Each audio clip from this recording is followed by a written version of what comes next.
but make it look very spontaneous.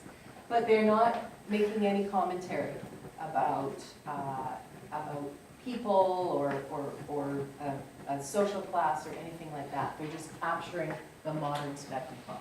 So that's the difference. And that was a good question. So then, chapter 17, the 1880s, the avant-garde.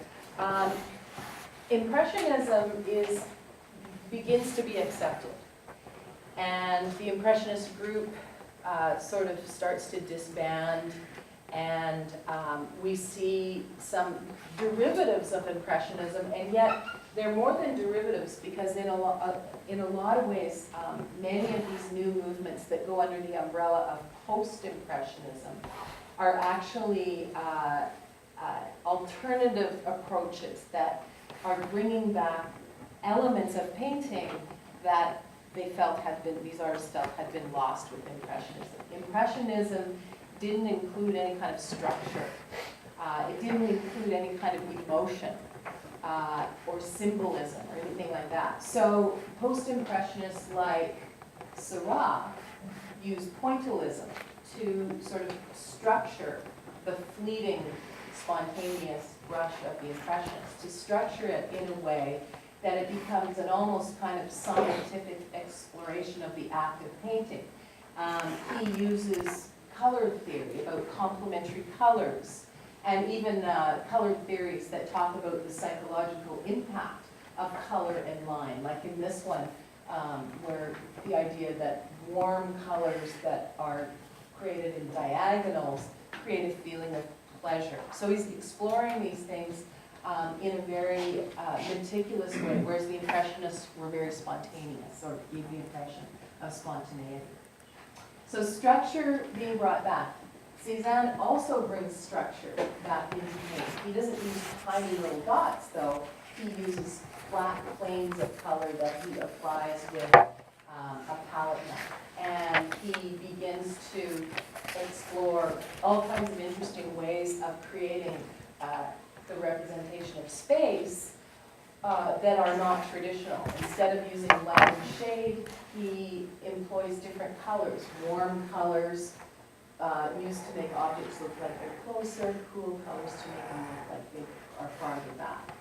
He also, in many ways, doesn't adhere to painting exactly what he sees. He will have tabletops that would be at different heights at different parts of the canvas. And that's because he's more interested in the aesthetic beauty of his canvas, which is really just a balance of colors and forms and lines. He's less interested in replicating exactly what he sees and more interested in creating a separate object of beauty. This was the chapter where you brought up the integrity of the canvas? Yes. The aesthetic integrity. Vincent van Gogh brings the idea of emotion back into painting. And he's radical in the fact that he decides that he can choose his colors arbitrarily for what they convey emotionally about the scene that he's depicting. So the Night Cafe, he has these really strident, clashing colors that are pure out of the tube that he places one against the other to invoke a mood, to show that he finds this cafe, this night cafe, to be a really horrible place that is kind of has a nightmarish quality about it. And he uses in dark black lines as outlines, which again is not just representing nature. This is his own arbitrary application. He tilts the perspective up, and so the artist is now the one who is the intermediary between what is observed or what exists in reality and what appears on the canvas. And so he's manipulating it to show a personal expression, a personal vision about what he is feeling.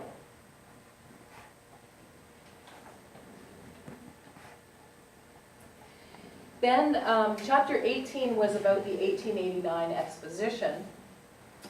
where the Eiffel Tower was the centerpiece of the exhibition grounds in Paris. And we saw some of the more chilling things we looked at last week were the presence of the, not just the colonial pavilions, but the colonial villages, where they imported groups of people from Africa and Asia and set them up in these villages like human zoos. And this starts a big tradition that continues well into the 20th century, which gives legitimacy to the idea of colonizing people of other countries. And in the art, we see some important developments. Manet sets up his own pavilion, as does Courbet, and certain countries are setting up their own pavilions. And so the Great Fine Arts Pavilion has room to show the work of lots of other artists from many different countries. And we see a big representation by Russia, for example.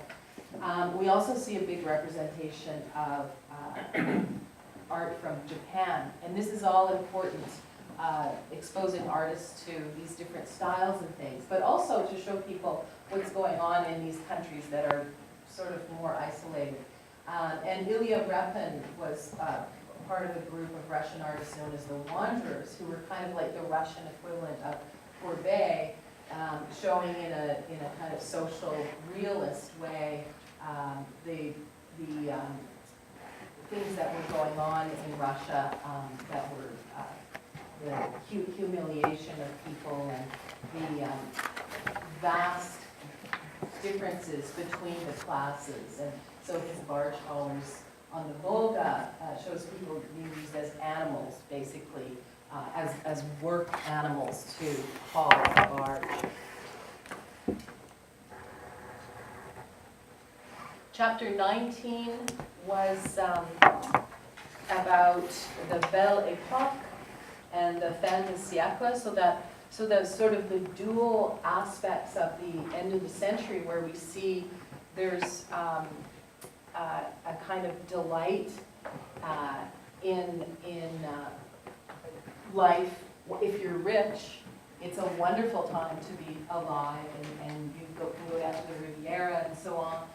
But there's also a tremendous amount of kind of social problems with high levels of alcoholism and insanity and things like that, just brought on by all of this social change that's happened, and that's if you're not one of the wealthy. The predominant style, the style that is developed in France and moves to many other countries, is Art Nouveau. And Art Nouveau is something that can be applied to poster art, to painting, but also to design interiors of rooms, to design buildings. It was a style that, and it brought a lot of different influences together. Paul Gauguin was a very important figure who, like Vincent van Gogh, was trying to reinstate something back into art. For him, it wasn't so much emotions as wanting to create kind of levels of meaning and sensation.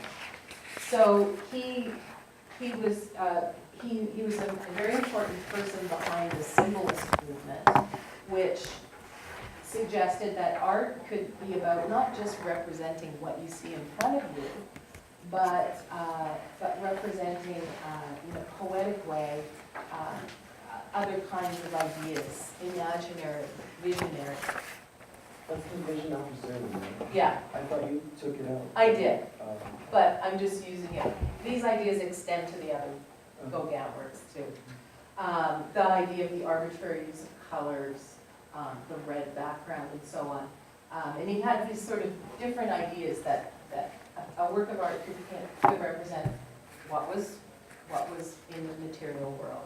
It could be very decorative, and you can see he uses the wonderful Art Nouveau arabesques, so that it's pleasing to the eye. But it could also be sort of poetic, and as his work develops, he starts to think of elements of the work as the literal part, and then other elements as the musical or the spiritual part. Is symbolism the same as syncretism? This is the, yeah, it is, it's very similar. It is, he is a synthetist, yes, yes.